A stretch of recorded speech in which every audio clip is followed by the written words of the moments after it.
Next video के साथ welcome back. मैं पप्पू खान। अभी तक हम बात कर रहे थे जल अवशोषण की क्रियाविधि के बारे में बात कर रहे थे। अब हम बात करेंगे इसमें जल अवशोषण को प्रभावित करने वाले कारक। जल अवशोषण को प्रभावित करने वाले कारकों में हम बात करेंगे, सबसे पहले बात करेंगे उपलब्ध जल की। किसके बारे में बात करेंगे? उपलब्ध जल। जल अवशोषण हेतु उपलब्ध जल। जल अवशोषण हेतु उपलब्ध जल। तो यहां पर हम बात करेंगे कि मृदा के अंदर जो जल होते हैं उनके कई प्रकार बताए थे हमने आपको। जैसे हमने बताया था आपको कि भाई भौम जल, एक बताया था हमने रासायनिक जल, एक हमने बताया था आपको वाहित जल, एक हमने बताया था आपको केशिकातु जल। क्या बताया था हमने? केशिकातु जल। ठीक। अब हमने ये बताया था कि जो भौम जल होता है वो जल जो पौधों के लिए अवशोषण योग्य नहीं होता है, रासायनिक जल भी पौधों के लिए अवशोषण योग्य नहीं होता है, और वाहित जल भी पौधों के लिए अवशोषण योग्य नहीं होता है। केवल कौन सा जल अवशोषण योग्य होता है? केशिकातु जल, जिसे कैपिलरी वाटर बोलते हैं। ये मृदा कणों के बीच में चिपका होता है, मृदा कणों के बीच में पाया जाता है। इसी को ही केवल क्या करते हैं, जड़ जो होती हैं अवशोषित करती हैं। तो जिस मृदा के अंदर ये भौम जल या रासायनिक जल, वाहित जल पाया जा रहा है, वहां पर जल अवशोषण की क्रिया नहीं होगी। केवल वहीं पर ही उस मृदा के अंदर ही जल अवशोषण की क्रिया होगी जिसमें कि केशिकातु जल पाया जा रहा है। तो ये हमारे पास क्या है? अवशोषण हेतु जल की उपलब्धता है। उपलब्ध जल जो है वो किस प्रकार का है, उस पर भी क्या है, जल अवशोषण क्रिया प्रभावित होती है। अब हम बात करते हैं नेक्स्ट कि भाई जल अवशोषण की से संबंधित जो उपलब्ध जल है उसमें एक टर्म्स आती है हमारे पास, वो आती है एक तरह से जल धारण क्षमता। जल धारण क्षमता, वाटर होल्डिंग कैपेसिटी बोलते हैं इसको। Water holding capacity, water holding capacity. इसका मतलब क्या होता है? जो गुरुत्वीय बल होता है, गुरुत्वीय बल, गुरुत्वाकर्षण बल होता है, उस बल के लगने के पश्चात मृदा के अंदर जो जल उपस्थित होता है, यानी कि बरसात हुई, बरसात होने के पश्चात जो जल है वो मृदा के अंदर संचित हुआ और धीरे धीरे गुरुत्वाकर्षण बल के कारण रिस कर वो पानी जो है नीचे चला जाता है भौम जल के रूप में। अब जो शेष बचा जो जल होता है गुरुत्वाकर्षण बल के पश्चात, गुरुत्वाकर्षण बल के लगने के पश्चात मृदा के अंदर उपस्थित जो जल की मात्रा होती है उसे क्या कहते हैं? हम जल धारण क्षमता कहते हैं। क्या कहेंगे? जल धारण क्षमता। हम ये कह सकते हैं गुरुत्वीय बल या आकर्षण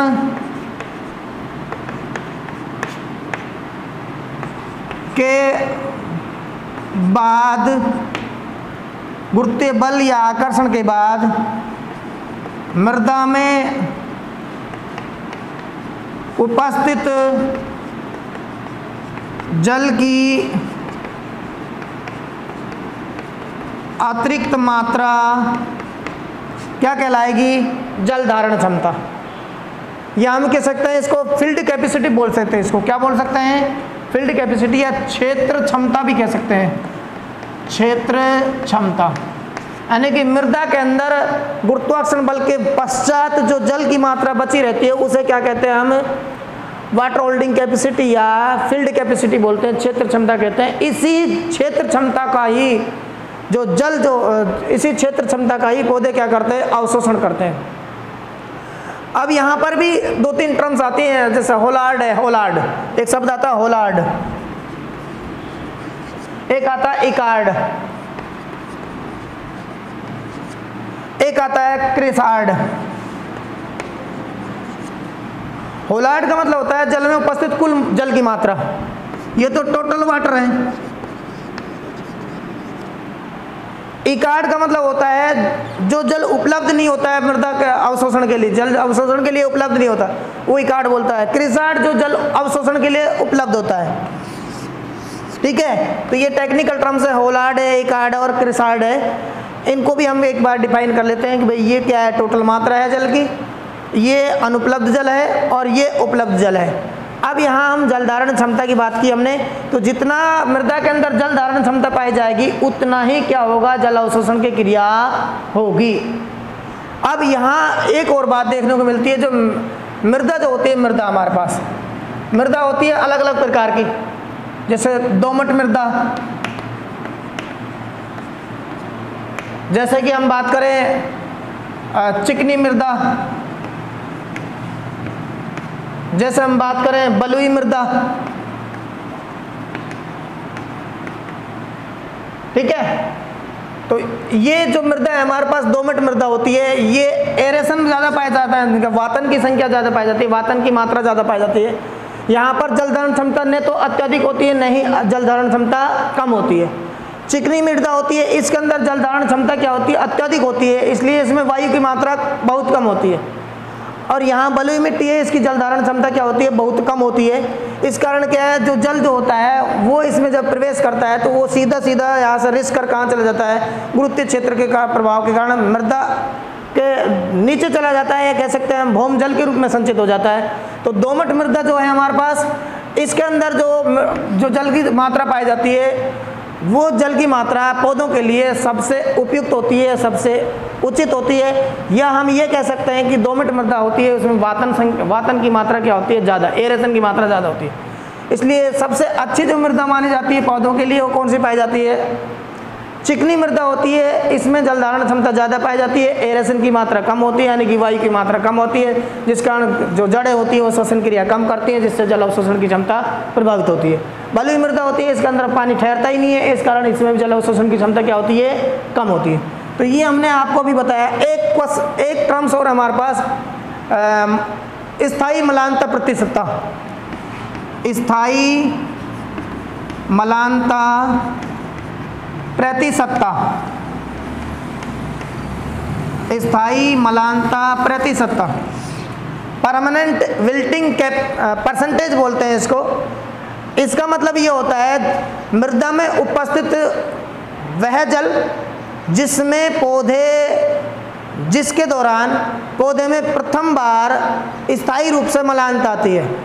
मतलब ये कह सकते हैं हम, जो मृदा होती है उस मृदा में जल की वह मात्रा जिसमें पौधे के अंदर प्रथम स्थायी रूप से मलानता आती है। मलानता मतलब एक तरह से मुरझाना, पत्तियों का मुरझाना, जल की कमी के कारण पत्तियां जो मुरझा जाती हैं, सिकुड़ जाती हैं, नस, ठीक है, सूख जाती हैं, उस कंडीशन को क्या बोलते हैं, मलानता बोलते हैं। तो यहाँ पर क्या कह सकते हैं हम, यह मृदा में उपस्थित जल की वह मात्रा जिसके दौरान पौधे में प्रथम बार मलानता आती है, स्थायी मलानता आती है। मलानता दो प्रकार की होती है, एक तो स्थायी मलानता होती है, एक अस्थायी मलानता होती है। स्थायी मलानता के फलस्वरूप पौधे दोबारा से क्या है, जीवित नहीं हो पाते, यानी कि उनकी जो पत्तियां हैं वो मुरझा जाती है, पुनः सामान्य अवस्था में नहीं आती। स्थायी मलानता का मतलब ये होता है।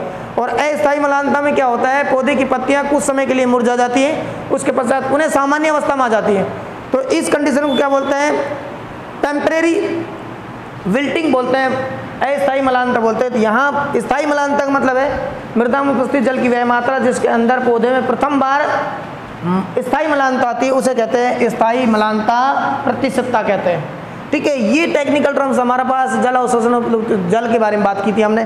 अब नेक्स्ट जो हमारे पास है वो है हमारे पास मृदावातन।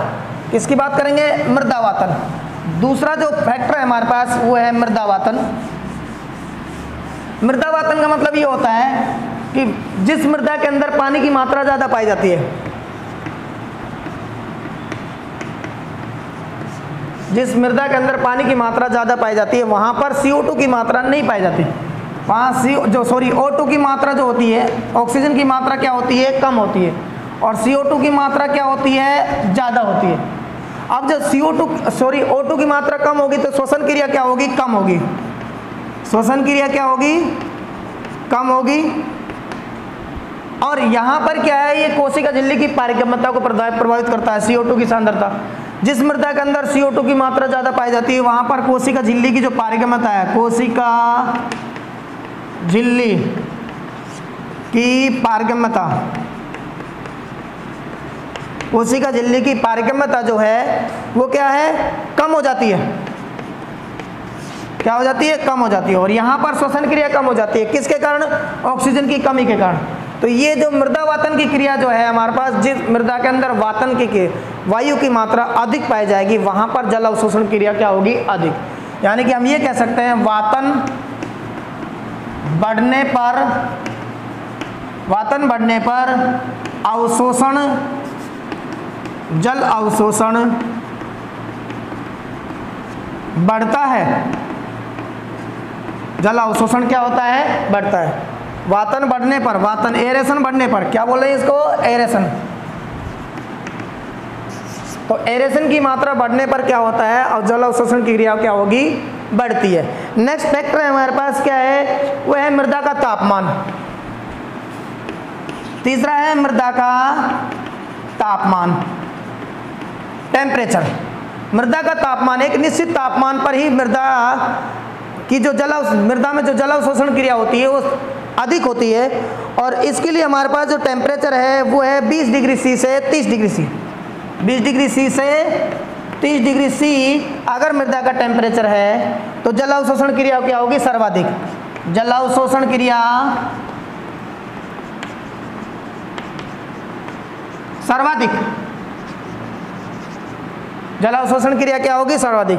अगर इससे टेम्परेचर से नीचे जाएगा और इससे अधिक जाएगा, नीचे जाएगा तो क्या है, जो जीवद्रव की क्रिया है वो क्या होंगी, निष्क्रिय होंगी। टेम्परेचर घटने के कारण क्या है, तापमान कम होने के कारण जीवद्रव की क्रियाएं क्या होंगी, कम होने लगेंगी। इधर टेम्परेचर बढ़ने पर जीवद्रव जो होगा वो नष्ट होने लगेगा। टेम्परेचर बढ़ने के कारण क्या है, जीवद्रव जो है क्या होगा, नष्ट होने लगेगा। प्रोटीन विकृतीकरण वगैरह प्रक्रिया होगी। जैसे जैसे टेम्परेचर बढ़ेगा, जड़ों में उपस्थित जो घटक है, जीवद्रव के घटक है, वो क्या होंगे, अत्यधिक ताप के कारण क्या होंगे, नष्ट होने लगेंगे। तो नष्ट होने के कारण क्या है, जड़ें प्रभावित हो रही हैं। तो यहाँ पर अधिक टेम्परेचर बढ़ने पर, तापमान अधिक होने पर भी मृदा जल अवशोषण की क्षमता क्या होती है, घटती है। और 20 डिग्री से कम होने पर भी क्या है, जल अवशोषण क्रिया कम हो रही है। उचित टेम्परेचर क्या है, 20 डिग्री से 30 डिग्री के बीच में क्या है, जल अवशोषण क्रिया सर्वाधिक होती है। जल अवशोषण क्रिया कैसे होती है, सर्वाधिक होती है। तो ये हमारे पास टेम्परेचर का प्रभाव है जल अवशोषण क्रिया पर। नेक्स्ट हम बात करते हैं मृदा विलयन की सांद्रता। बहुत बहुत इंपॉर्टेंट टॉपिक है ये भी, मृदा विलयन की सांद्रता। मृदा विलयन की सांद्रता का मतलब ये है कि मृदा विलयन का अंदर जितनी सांद्रता बढ़ेगी उतना ही जल अवशोषण क्रिया क्या होगी, कम होगी। मृदा विलयन की सांद्रता, मृदा विलयन की सांद्रता में क्या होता है, विलयन की सांद्रता बढ़ने पर, विलयन की सांद्रता बढ़ने पर, विलयन की सांद्रता बढ़ने पर जल अवशोषण कैसा होगा भाई, जल अवशोषण कम होगा। क्योंकि कौन सा परासरण हो जाएगा, बहिःपरासरण।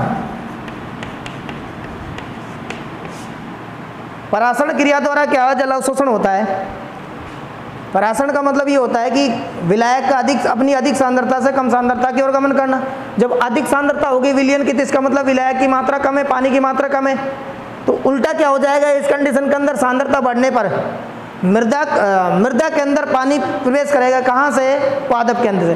पादप कोशिकाओं से, जड़ कोशिकाओं से पानी निकलने लगेगा बहिःपरासरण के द्वारा, और किस में जाएगा, वो मृदा के अंदर जाएगा। जस्ट अपोजिट क्रिया होने लगेगी और मृदा विलयन की सांद्रता कम होगी, खनिज लवणों की मात्रा कम होगी मृदा विलयन के अंदर, तो जल अवशोषण की क्रिया होगी अधिक होगी। तो इस प्रकार हमने आपको बताया जल अवशोषण को प्रभावित करने वाले कारकों में उपलब्ध जल की मात्रा, स्थायी म्लानता प्रतिशतता, क्षेत्र क्षमता, वाटर होल्डिंग कैपेसिटी, मृदा वातन क्रिया, उसके बाद में हमने बताया मृदा का तापमान और मृदा विलयन की सांद्रता, ये जल अवशोषण क्रिया को प्रभावित करते हैं। अब नेक्स्ट टॉपिक जो हमारे पास इंपॉर्टेंट आ रहा है वो है रसारोहण। रसारोहण को हम निम्न प्रकार समझेंगे। एसेंट ऑफ सेप, रसारोहण। रसारोहण क्या होता है, पौधे के जो वायवीय भाग होते हैं, पौधे के जो वायवीय भाग होते हैं उन तक जड़ों के द्वारा जो अवशोषित जल होता है उसका ऊपर की ओर स्थानांतरण, जड़ों के द्वारा अवशोषित जल का पौधे के वायवीय भागों द्वारा वायवीय भागों तक ऊपर की ओर स्थानांतरण की जो प्रक्रिया होती है उसे कहते हैं हम रसारोहण। परिभाषा के रूप में लिख सकते हैं हम एक बार इसको, जड़ों द्वारा अवशोषित जल का ऊपर की ओर स्थानांतरण, ऊपर की ओर स्थानांतरण कहाँ पर? पौधे के वायवीय भागों में। स्थानांतरण क्या कहलाता है? रसारोहण कहलाता है। क्या कहलाएगा? जड़ों द्वारा अवशोषित जल का ऊपर की ओर स्थानांतरण। ऊपर की ओर स्थानांतरण मतलब क्या है? पौधे के वायवीय भागों में स्थानांतरण क्या कहलाएगा? रसारोहण कहलाता है, एसेंट ऑफ सेप कहलाता है। अब इस रसारोहण की जो प्रक्रिया है इसको एक एक्सपेरिमेंट की सहायता से हम थोड़ा सा देखते हैं। एक्सपेरिमेंट की सहायता से, एक प्रयोग की सहायता से देखते हैं। एक गुल मेहंदी एक पादप है, क्या नाम है? गुल मेहंदी। गुल मेहंदी, इसे बालसम बोलते हैं। क्या बोलते हैं? बालसम। एक गुल मेहंदी जो पादप है, उस गुल मेहंदी पादप को एक बीकर में, उस पादप को क्या करते हैं? एक बीकर में रखते हैं। एक बीकर है हमारे पास, ये बीकर है हमारे पास।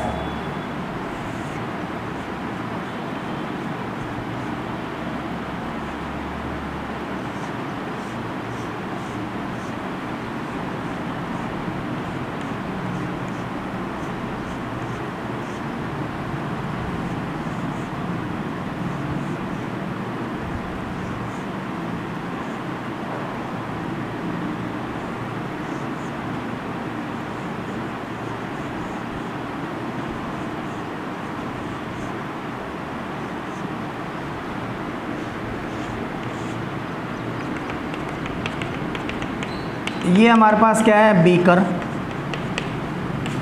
गुल मेहंदी या बालसम, और इसके अंदर क्या डाल देते हैं? इयोसिन। इयोसिन एक अभिरंजक है। क्या है ये? अभिरंजक, स्टेन, कलर है इयोसिन। ठीक।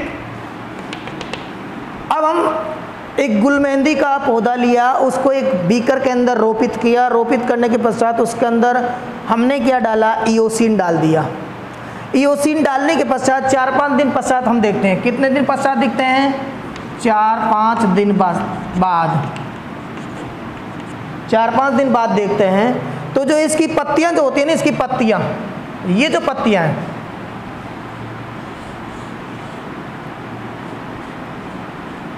ये जो पत्तियां हैं, इन पत्तियों पर इयोसिन की स्ट्रिप्स, इयोसिन की पट्टिकाएं दिखाई देने लगती है। इयोसिन का रंग दिखाई देने लगता है सिराओं पर।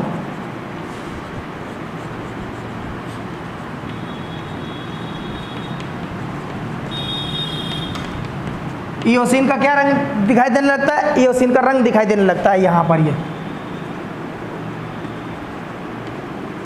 सिराओं पर। ठीक। अब ये हम जब इसको सूक्ष्मदर्शी से देखते हैं, किससे देखते हैं? सूक्ष्मदर्शी से देखते हैं। तो सूक्ष्मदर्शी से देखने पर क्या पता चलता है कि यहाँ पर जो जाइलम उत्तक जो है, क्या है? जाइलम उत्तक। और जाइलम उत्तक के अंदर जाइलम वाहिनी और जाइलम वाहिका है। जाइलम वाहिनी और दूसरा क्या है हमारे पास? जाइलम उत्तक। इनमें क्या है, ये जो इयोसिन है ये दिखाई देने लगता है, केवल इन्हीं में दिखाई देता है। क्या किया, एक गुलमेहंदी या बालसम नामक एक पौधा लिया, उसको बीकर में रोपित किया।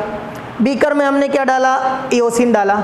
इयोसिन डालने के पश्चात, इयोसिन एक प्रकार का अभिरंजक है, कलर है, ठीक। इसको कुछ दिनों पश्चात हम देखते हैं, यानी कि 3-4 दिन या 4-5 दिन पश्चात इस इयोसिन के पौधों की पत्तियों को देखते हैं। तो इयोसिन की पत्तियों को देखने पर पता चलता है कि इयोसिन की पत्तियों को जब सूक्ष्मदर्शी की सहायता से देखते हैं तो इनकी पत्तियों पर जो पत्तियों की जो सिराएं हैं, क्या है ये सिराएं, इन सिराओं पर इयोसिन का जमा होता है। किसका जमा होता है, इयोसिन का जमाव पाया जाता है। इयोसिन का जमाव कहाँ पाया जाता है, अब हम इसको और गौर से देखते हैं सूक्ष्मदर्शी से, तो केवल कहाँ पाया जाता है, ओनली जाइलम उत्तकों में देखने को मिलता है। जाइलम उत्तकों में देखते हैं ये जाइलम वाहिनी और जाइलम जो वाहिकाएं, जाइलम वाहिनी और जाइलम वाहिकाएं, यहीं पर क्या है, इयोसिन देखने को मिलता है। तो इस बात से पता चलता है कि जो जल स्थानांतरण की जो प्रक्रिया है, जल स्थानांतरण की जो प्रक्रिया चल रही है वो किसके माध्यम से चल रही है, जाइलम उत्तकों के द्वारा। तो एसेंट ऑफ शेप, रसारोहण की प्रक्रिया के लिए जिम्मेदार जो घटक है, जिम्मेदार जो अंग है, वो क्या है, जाइलम उत्तक, जाइलम उत्तक है। जाइलम और जाइलम उत्तक के अंदर क्या है, वाहिनी और वाहिकाएं, 4 घटक होते हैं ना जाइलम उत्तक के। एक तो मृदु उत्तक होता है, दृढ़ उत्तक होता है, जाइलम वाहिनी, जाइलम वाहिका है। तो यहाँ जो ये वाहिनी और वाहिका होती है, इनके माध्यम से क्या है, जल का स्थानांतरण होता है, और केवल जाइलम की ही वाहिनी और वाहिकाओं में इस प्रकार का रंग देखने को मिल रहा है। तो इससे पता चलता है कि एसेंट ऑफ शेप, रसारोहण की जो प्रक्रिया होती है वो जाइलम उत्तकों के माध्यम से संपन्न होती है, ठीक। अब इसको समझाने के लिए हम आगे चल कर क्या है, रसारोहण की क्रियाविधि को समझाने के लिए विभिन्न प्रकार के सिद्धांत दिए गए हैं हमारे पास। उन विभिन्न प्रकार के सिद्धांतों को हम निम्न प्रकार देखते हैं, ठीक है। रसारोहण की क्रियाविधि को समझाने के लिए निम्न सिद्धांत दिए गए। रसारोहण की क्रियाविधि को समझाने के लिए निम्न सिद्धांत दिए गए। नंबर 1, जैव बल सिद्धांत, जैव बल सिद्धांत।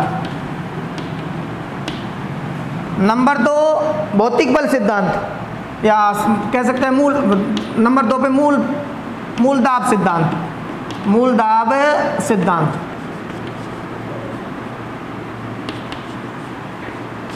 मूल दाब सिद्धांत। और तीसरा हमारे पास है भौतिक बल सिद्धांत, भौतिक बल सिद्धांत, भौतिक बल सिद्धांत। इसको बोलते हैं vital force theory, vital force theory. इसको बोलते हैं root pressure theory.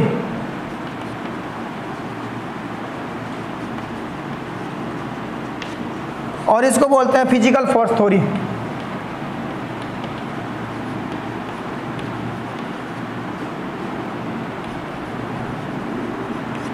Physical force theory. अब हम बात करेंगे जैव बल सिद्धांत के बारे में। किसके बारे में बात करेंगे? जैव बल सिद्धांत के बारे में। जैव बल सिद्धांत क्या कहता है कि रसारोहण के लिए जो जिम्मेदार जो बल होता है, रसारोहण के लिए जो जिम्मेदार जो कह सकते हैं हम बल होता है, वो पौधे की जीवित कोशिकाओं द्वारा उत्पन्न होता है। इसके लिए क्या है, इसके अनुसार रसारोहण के लिए आवश्यक बल जीवित कोशिकाओं से प्राप्त होता है, जीवित कोशिकाओं से उत्पन्न होता है। किससे होता है? जीवित कोशिकाओं से उत्पन्न होता है। अब जीवित कोशिकाओं से उत्पन्न होने के लिए हमारे पास यहाँ कई प्रकार से वैज्ञानिकों ने बताया है। एक वैज्ञानिक है हमारे पास गोडलेवेस्की।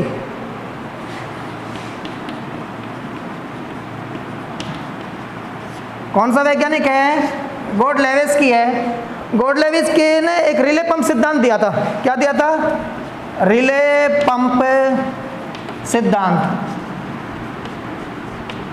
रिले पंप सिद्धांत क्या कहता है कि जो पैराइकाइमन कोशिकाएं होती है, पैराइकाइमन कोशिका मतलब एक तरह से मृदुतक कोशिकाएं, और मज्जा किरणें जो होती है, उनके द्वारा क्या होता है, परासरण दाब में निरंतर बदलाव आता है। किसके कारण? पैरेन्काइमा एवं मज्जा किरणों द्वारा निरंतर परासरण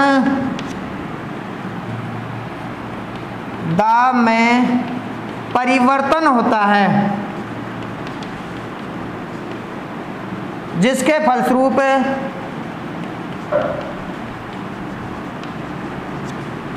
क्या होता है, जिसके फलस्वरूप रसारोहण होता है।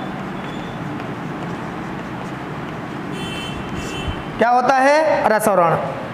नेक्स्ट देखेंगे हम यहाँ पर गोडलेविन्स्की क्या कह रहा है। गोडलेविन्स्की ये कह रहा है कि भाई एक सिद्धांत दिया उसने, रिले पंप सिद्धांत, और ये सिद्धांत क्या कहता है कि भाई पैरेन्काइमा और मज्जा किरणों के द्वारा, पैरेन्काइमा और मज्जा किरणों के द्वारा परासरण दाब उत्पन्न होता है, निरंतर परासरण दाब उत्पन्न होता है, जो कि क्या होता रहता है, परिवर्तित होता रहता है, क्रमिक परिवर्तन होता है। एक बार परासरण दाब अधिक हो गया, दूसरी बार परासरण दाब कम हो गया। जब परासरण दाब में अंतर आएगा तो परासरण दाब में अंतर के कारण क्या है, जल स्थानांतरण की प्रक्रिया होती है, यानी कि असेंट ऑफ शेप रसारोहण की प्रक्रिया संपन्न होती है। ये कौन कहता है? गोडलेविन्स्की। दूसरा वैज्ञानिक हमारे पास क्या कहता है, यहाँ पर एक भारतीय वैज्ञानिक है सर जेसी बोस। सर जेसी बोस, सर जेसी बोस, जगदीश चंद्र बोस। सर जेसी बोस क्या कहता है कि भाई वलकुट की जो भीतरी कोशिका होती है, वलकुट की जो भीतरी कोशिका होती है, उनमें नियमित लयबद्ध स्पंदन प्रक्रिया होती है। वलकुट की भीतरी कोशिकाओं में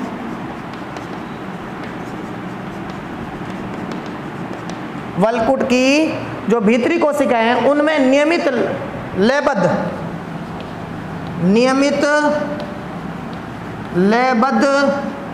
स्पंदन होता है। क्या होता है? स्पंदन। और ये किसके लिए जिम्मेदार होता है? रसारोहण के लिए, जिसके फलस्वरूप क्या होता है? रसारोहण।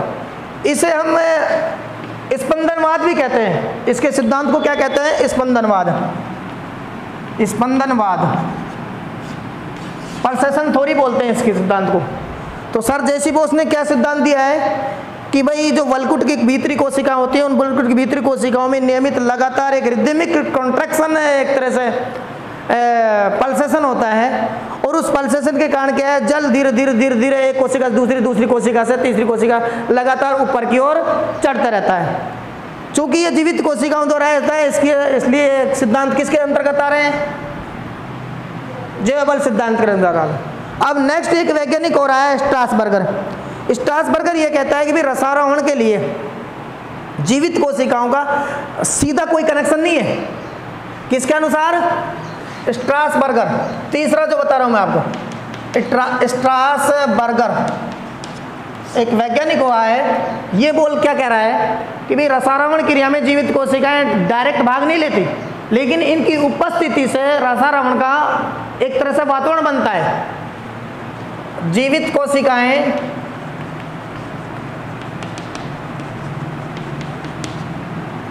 सीधे भाग नहीं लेती हैं, सीधे भाग नहीं लेती हैं, किंतु इनकी उपस्थिति अनिवार्य है। किंतु इनकी उपस्थिति अनिवार्य है। किसके? कौन कहता है इस चीज को? स्ट्रासबर्गर। स्ट्रासबर्गर के अनुसार रसारोहण क्रिया में जीवित कोशिकाओं का होना जरूरी है। ये डायरेक्ट तो भाग नहीं लेती रसारोहण क्रिया में जल को ऊपर चढ़ाने में, लेकिन इनकी उपस्थिति क्या करती है? रसारोहण के लिए एनवायरमेंट उपलब्ध कराती है, वातावरण उपलब्ध कराती है। इस प्रकार हमने यहाँ देखा रसारोहण को समझाने के लिए जेबल सिद्धांत कि 3 वैज्ञानिक बात की हमने, गोडलेविंस्की के बारे में बात की, सर जेसी बोस के बारे में बात की और स्ट्रासबर्गर के बारे में बात की। नेक्स्ट हम बात करेंगे मूल दाब सिद्धांत के बारे में, ठीक है।